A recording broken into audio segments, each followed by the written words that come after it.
Well, thank you very much for your attendance, especially this late in the conference, and thank you, Stuart, and the team at Vertical Events for the opportunity to speak so late in the notice period. We actually were bedding this acquisition down that makes the company what it is today, while RIU is taking its first application. So we're very fortunate to be here. So Kaiser Reef is a very new company. We listed in March last year, or started trading in March last year, and we kicked off with exploration for gold in the Lachlan Fold Belt of New South Wales.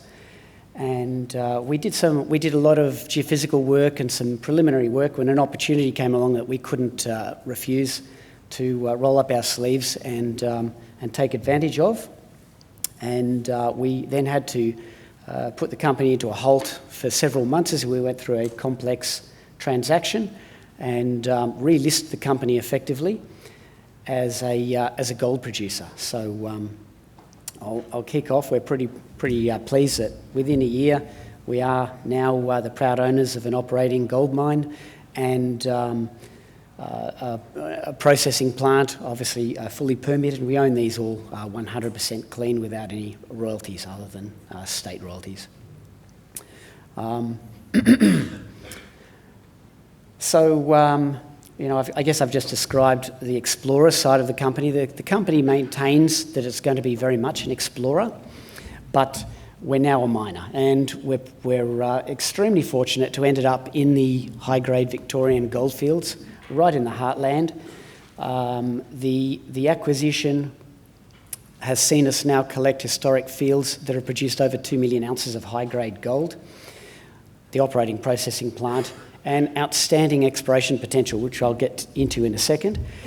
And we also raised another 7.5 million on the process of relisting. So we've got about 10 million cash and no debt. So the company's in a really strong financial position.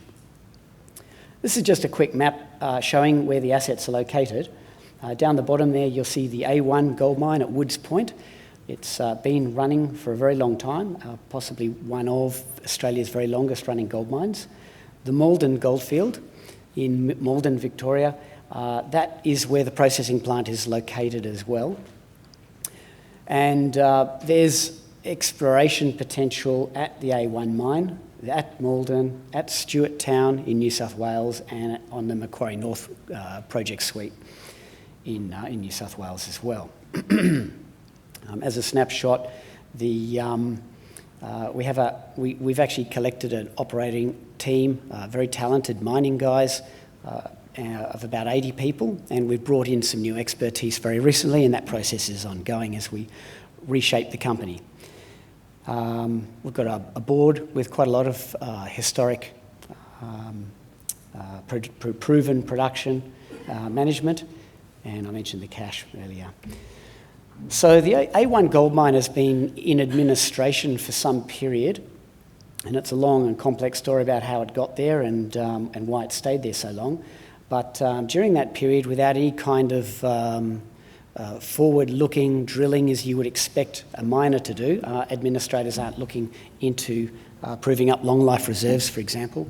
It still managed to deliver 18.4 grams head grade to the mill, which is a pretty extraordinary effort, and is testament also to the team who stuck in there and continued operating that operation. The A1 mine itself is a fascinating high-grade mine. It's been running since 1861. Almost the bulk of that period it has been in production, and it remains a fabulous exploration play, and I'll show you some images to explain that. We have a clear strategy on how we're going to increase our production rate and where we're going to explore, and there's been some early work to give us some really great guidance on that. And we have a drill rig that's currently drilling at the moment. About a week after we relisted the company, we poured our first gold and we delivered the first batch of underground drill results, which included 3.7 metres at 68 grams a tonne, which is sort of testament to what we can expect. And that was actually sterilisation drilling where the decline's going to go. We didn't even expect to get mineralisation there.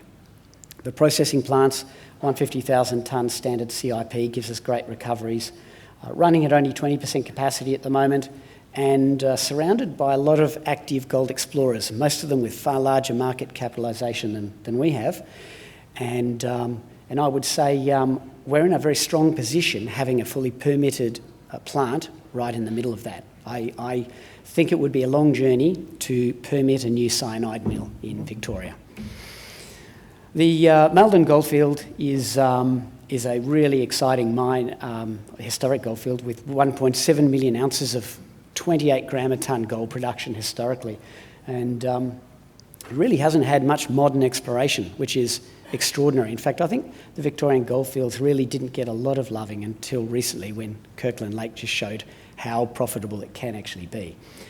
Within the Maldon Goldfield, we have the Kaiser Reef mine. I may be corrected later, but I believe it's Australia's highest grade gold mine in history, with 301,000 ounces at 187 grams a tonne. That's about $700 million worth of gold. It has it's on a granted mining lease. It has a portal already developed, and I can't tell you how excited I am to get into that with a drill rig. So the strategy right now is to continue the current drilling, to find some proper reserves and put the company back on its feet after a long period of being in that sort of admin process. And you'll appreciate that this takes a while. It's going to take us several months to really get the first resources and reserves back into the company. It did have some significant resources. We deleted those because we wanted to start from scratch and have a lot of veracity behind the work that we proceed with now. And we're nearly at the bottom of the workings that were mined down to in 1861. The old timers were beaten by water, and by all accounts, the grade was getting bigger and better at depth. So it'd be nice to get out of the remnant zone and see what the A1 really can deliver with modern mining. The processing plant is running, as I said, at only 20% capacity, so there's a terrific opportunity to ramp that up. And I'll show you the exploration potential now. So the A1 mine has produced about 500,000 ounces at 25.9 grams of gold, and potentially it's produced a lot more than that. Records are very sketchy back then, as you'll appreciate, as a lot of people probably didn't declare what they actually mined. And it has, however, continued to yield some pretty substantial grades.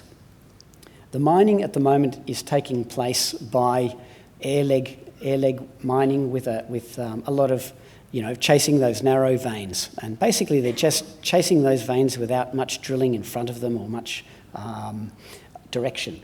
And the drill rig has been used very recently to start some proper future mine planning to allow us to really ramp up that production rate.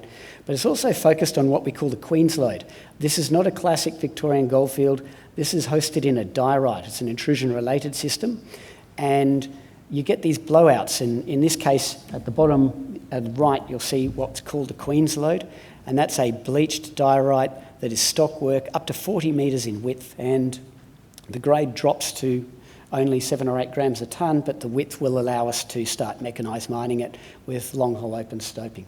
They have mined some of these kind of lodes very successfully in the past, and we're liking what we're seeing from the drilling. So that work is in progress, and we expect quite a lot of news flow coming up in the very near term on those results. They've been actually running for some time. Getting a closer look at it, here are a couple of the discovery holes at the Queen's Lode. So we're not just hoping it's there. There are some pretty spectacular drill results into that Queen's Lode already.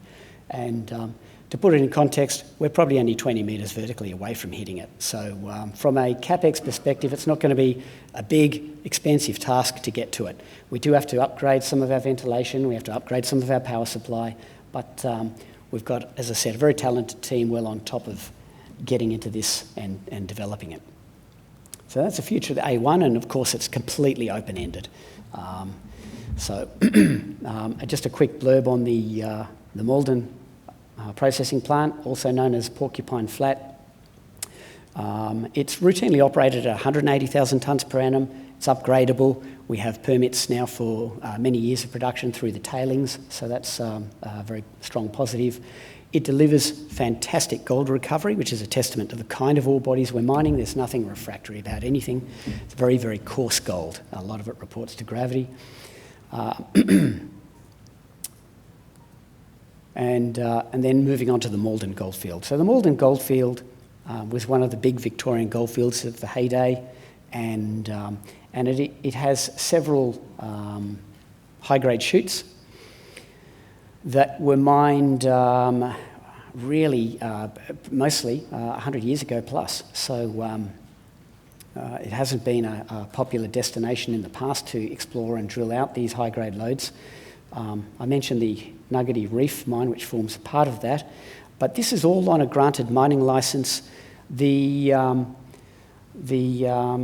Union Hill mine has a decline already established, and it has ventilation, it has power, and we've kept it dewatered. So we have easy access to a lot of these underground operations through a modern decline. So quite well advanced on that. It would be an easy job to switch this on and get it all back into production. This is a bit of a plan view and some of the substantial gold deposits that have been exploited in the past, in quite a dense area too. At the very north, you'll see the Nuggety mine, and just to clarify, although it looks like it's on a small finger of a mining licence, it is surrounded by an exploration licence application that we have title to. So this is the plan that I like the most. This is a long section of the Maldon Goldfield, and you'll see the Nuggety mine, I'll just put a highlighter up here, sits right on the granite contact. So most of this goldfield is a classic Victorian high-grade, slate-hosted, sedimentary sort of hosted quartz vein system. And coming in up against it at a very shallow angle is the Harcourt granite. And I don't think it's a coincidence, and I don't think many geologists would, that you've got this kind of very strange gold deposit occurring right on that contact. And I think that there's been a remobilisation of gold, certainly some sort of a enrichment that has occurred there. And located about here, Western Mining drilled a 0.44 metre at 200 gram gold intercept, 204 grams in fact. And then just below that, a little bit deeper, BHP drilled a hole, 2.2 metres at 87 grams a tonne. And the vast bulk of this has actually had no drilling down plunge at all. So it's an understatement to say I'm excited by what this whole contact zone could actually yield. And that's aside from just chasing these shoots that predominantly make up the rest of the goldfield. So as an exploration target, this is really exciting stuff. The Maldon Goldfield, as I said, to put it in context, 1.7 million ounces of gold at 28 grams is twice the amount of gold at twice the grade that made up the historic Bellevue Goldfield, which is yielded a fabulous ore body now. So, you know, the upside here for our very small company is enormous, in my opinion. So I'll move on quickly to the other projects we have. The Stewarttown Goldfield is located just north of the Cadia mine, and the Macquarie North project is part of the United States Geological Service initiative with the New South Wales government looking for large-scale porphyry targets in areas beyond the belts that you see the traditional porphyry mines. So it's very much a conceptual target. Stewarttown is actually quite interestingly located. This is Cadia. The yellow dots represent historic gold workings. This is Stewarttown, and there's the Boda discovery, and geologically it runs up like this. There's a bit of a fault here and it runs up and curves around. The Molong belt sits right out here, and then you've got the hill end trough, which sort of is a bit of a graben that drops things off to the east. Stewarttown may have the densest group of gold workings in New South Wales, and to say it's been underexplored is an understatement. The CRA did do a detailed soil survey there and found some huge soil anomalies.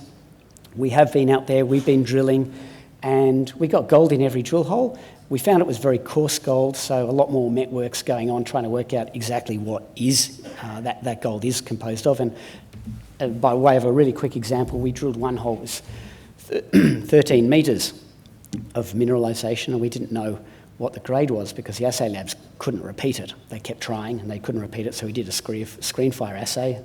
Below 75 microns, it was 13 metres at 0.3 grams of gold, and above 75 microns, it was 13 metres at 5.5 grams of gold.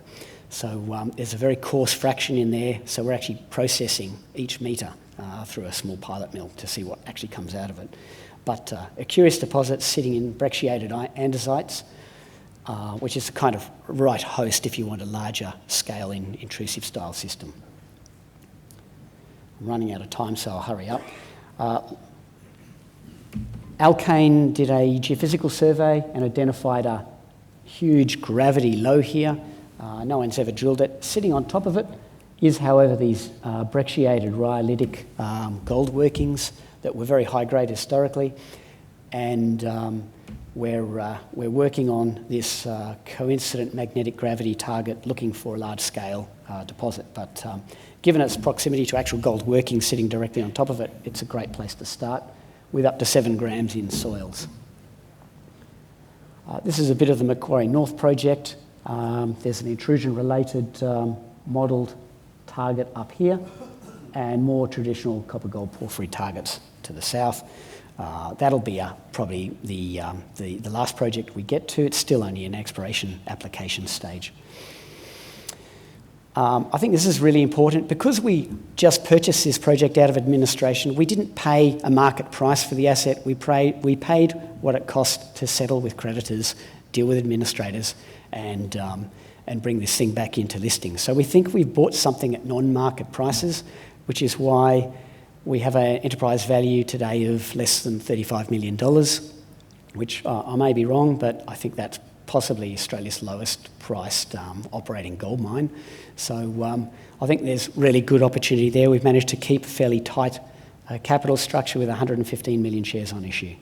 As I said, $10 million in the bank, no debt, and a suite of exploration and production assets that we're extremely proud of, and a board you can trust. So in summary, I think that's my time up anyway, so that's good timing. Wholly owned gold processing plant, exploration opportunity, production ramp-up opportunity with clear strategies to get that revenue, and a strong cash backing and exceptionally low capital structure. So I think that sums up the company and the opportunity. Thank you very much.